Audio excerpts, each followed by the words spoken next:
প্রিয় সাংবাদিক ভাইরা, আজকে অনেক কষ্টে দুঃখে ভরা মন নিয়ে আপনাদের সামনে হাজির হয়েছি। আমাদের মুসলিমদের একমাত্র ঠিকানা মসজিদ, সেই মসজিদগুলোতে হামলা করা হচ্ছে।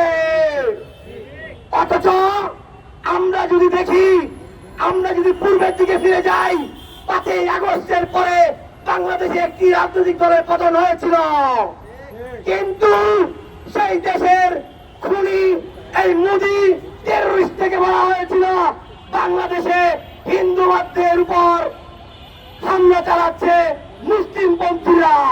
অথচ ঘটনা ছিল ভিন্ন। আপনারা দেখেছেন, আমরা রাত জেগে জেগে সেই মন্দিরগুলো পাহারা দিয়েছি। আমরা সারা রাত জেগে জেগে সেই মন্দিরগুলো, গির্জাগুলো আমরা পাহারা দিয়েছি। আমরা বলতে চাই, ভারতে যে সকল মুসলিম ভাইরা আছে যাদের উপর অত্যাচার করা হচ্ছে, সেই সকল মসজিদগুলো ভেঙে দেওয়া হচ্ছে, সেই সকল হিন্দুবাদীদের বলতে চাই, অতি দ্রুত তোদের পতন হবে আল্লাহর রহমতে। আল্লাহর গজব পড়বে তোদের উপর। এমন এমন সংক্রমণ তোদের উপর পড়বে, তোরা সুস্থ হওয়ার জন্য মুসলিম প্রধানদের দাঁড়ে দাঁড়ে ঘুরবি, তবু তোরা সুস্থ হইতে পারবি না। আল্লাহ তাআলা ছাড় দেয়, ছেড়ে দেয় না। আমরা দেখেছি গত 3-4 দিনে প্রায় 31 জন ভাই বোনদেরকে সেই মোদি সন্ত্রাসীরা হত্যা করেছে। প্রায় 500-এর অধিক মসজিদ মাদ্রাসায় আগুন দিয়েছে। ওরা আমাদের রক্তে আগুন দিয়েছে, ওরা আমাদের হৃদয়ে আগুন দিয়েছে। আমরা মুসলিমরা বলতে চাই, মানুষ কখনো মানুষকে মারতে পারে না। যারা মানুষ, তারাই কেবল মানুষকে মারে। প্রিয় ভাইরা আমার, আমরা বলতে চাই, বাংলাদেশে যদি কোনো একটা হিন্দুবাদ, যিনি হিন্দু ধর্মে পালন করেন, তার উপর একটা হামলা হলে বাংলাদেশ থেকে বড় বড় বিক্ষোভ করে কিছু সুশীল সমাজরা। আজকে তারা কোথায়?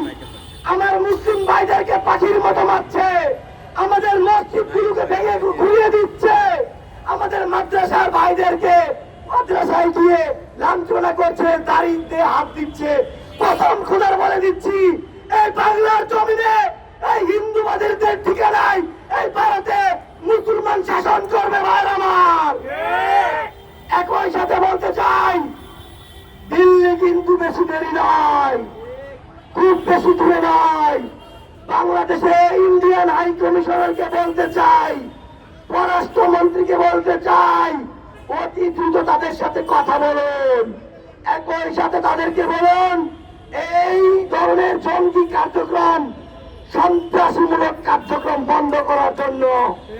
আর যদি ভারতে আমার একটা মুসলমান ভাইয়ের উপরে একটা আঘাত আছে, যদি একটা মসজিদে ভাঙচুর হয়, যদি আমার একটা মাদ্রাসা ভেঙে যায়, তাহলে আমি একজন মুসলমান হিসেবে বলে দিচ্ছি, হাতে তরোয়াল নিয়ে যদি শক্তি থাকে, আল্লাহ তাআলা যদি দেয়, তাহলে সে ভারতের উগ্রবাদীদের কাল্লা কেটে ফেলবো বলে দিলাম।